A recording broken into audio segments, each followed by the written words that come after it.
10. This is Fox 61, Connecticut's news station. We begin tonight on the forecast. It's a big weekend here in Connecticut. Husky fans will celebrate the men's basketball team clinching another championship in just hours from now. Thanks for joining us here on the Fox 61 News at 10. I'm Sarah Sanchez. It's the second year in a row that downtown Hartford's preparing to host tens of thousands for a championship parade. Unlike last year, though, it doesn't look like we're going to be quite as lucky in the weather department. Chief Meteorologist Rachel Frank joining us now with what we can expect tomorrow morning and for the rest of the weekend, really. Hey, Rachel. Well, here's the good news. At least the parade wasn't today. We started off with soaking rain, thunder, gusty winds. Tomorrow will be much nicer in comparison. So let's bring Hartford here into the mix. We're going to start the day off 9 a.m. with temperatures that will be in the upper 40s. The parade steps off at 11, but I'm assuming you want to get there a little bit early to make sure that you've got a good spot along the parade route with a good visibility of the crew rolling through town.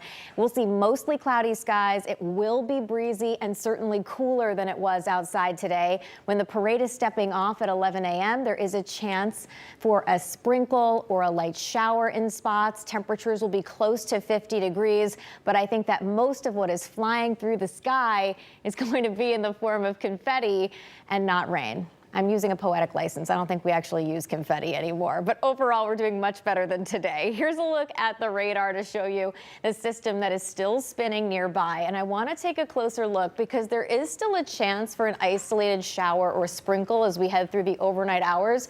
The good news is the wind is diminishing, but I still think we keep that breeze around at least a little bit heading into the day tomorrow. Temperatures right now are in the 50s, upper 40s in Groton. Overnight, we're looking at temperatures settling back into the upper 40s to right around 50 degrees.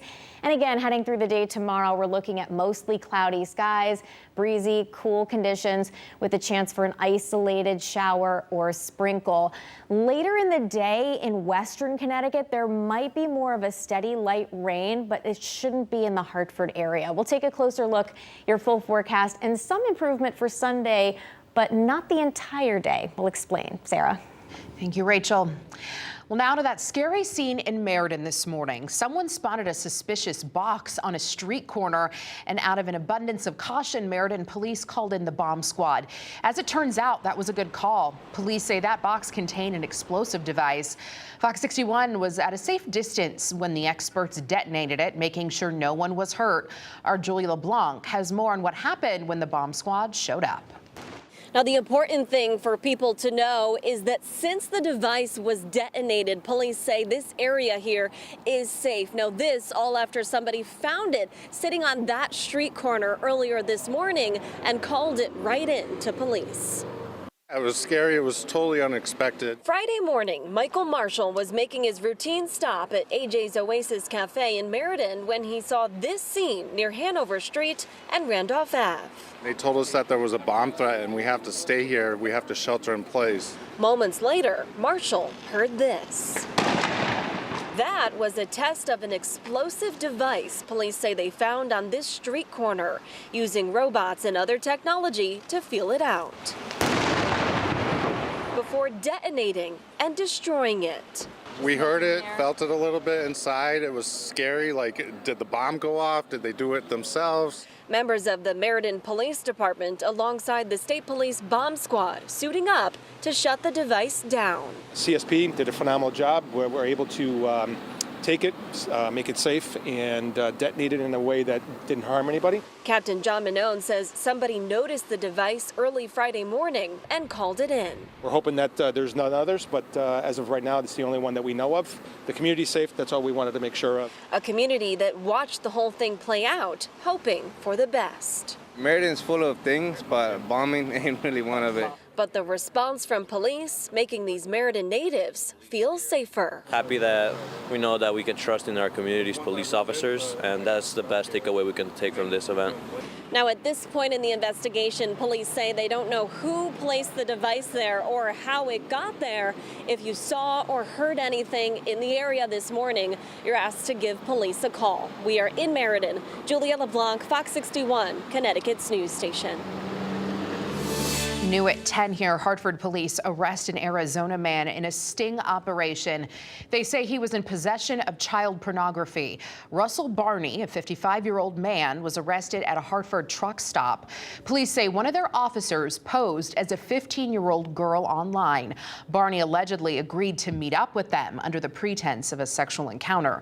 He's charged with attempted sexual contact with a minor and attempted sexual assault. Waterbury police have made another arrest in connection to a shooting outside a courthouse. Police arrested Dira Nelson for her alleged involvement in the death of Jaron Chapman. She surrendered herself to officers this afternoon.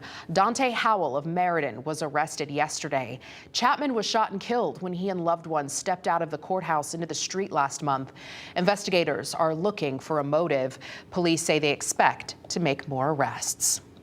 Well, Boeing's under new scrutiny tonight after another whistleblower came forward with concerning allegations about aircraft safety. Senator Richard Blumenthal has launched a permanent subcommittee on investigations to look into these complaints. Fox 61's Bridget Biorlo reports. More turbulence for Boeing this week after another company insider blows the whistle over what he calls a decline in safety protocol. If Boeing continues to disregard safety and quality and put profits over everything else, the public's endangered. The allegation so alarming that Senator Richard Blumenthal is launching a permanent subcommittee on investigations to look into these complaints. He says the whistleblower Sam Salapur, a longtime engineer at Boeing, will testify before Congress next week about his concerns and his experience with retaliation after bringing those concerns to light. There have been repeated serious allegations about Boeing's failure to prioritize safety in its manufacturing of the 787, the 737 planes that carry passengers routinely on many of the most prominent airlines. This whistleblower deserves to be heard by the public. Senator Blumenthal says Salapur accuses the company of taking shortcuts to meet its production goals, warning airplanes could potentially break apart mid-flight as they age, as seen in passenger video from an Alaskan Airlines flight in January, where a door plug blew out on a Boeing 737 MAX 9 plane. The allegations are shocking. They've been repeated, and they point to a company that essentially prioritizes profits over everything else. And the senator notes maintaining safety in the skies is not entirely on Boeing. I think the airlines ought to be asked questions as well. The maintenance issue is real. The responsibility of airlines is definitely relevant. Boeing downplaying this week's whistleblower complaint, calling the claims inaccurate, adding the company is fully confident in the safety and durability of its fleet. In Hartford, Bridget Biorlo, Fox 61, Connecticut's news station. The NTSB and FAA are interviewing whistleblowers and Boeing officials. It's been reported Boeing is cooperating so far with all the investigations. Senator Blumenthal hopes Boeing will do the same with the Senate subcommittee. The first hearing is scheduled for this coming Wednesday.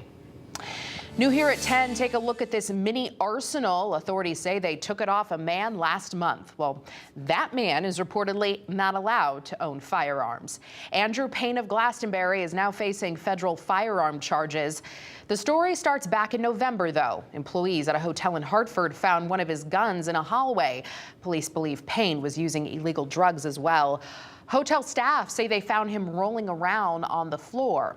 Well, then these new firearms were found in Simsbury. Payne was supposed to have surrendered all guns during his last arrest. Police say he also had machine gun conversion devices. Payne was in court yesterday. We have a local recall tonight. If you shop at Roly Poly Bakery in New Britain and have food allergies, listen up. The bakery is recalling loaves of multigrain bread sold before April 11th. They say the bread could contain eggs. These 20-ounce loaves were sold at 4 stores. Their location in New Britain, plus Polmar, also in New Britain, and 2 Polish markets in Massachusetts. You can get a full refund if you need one.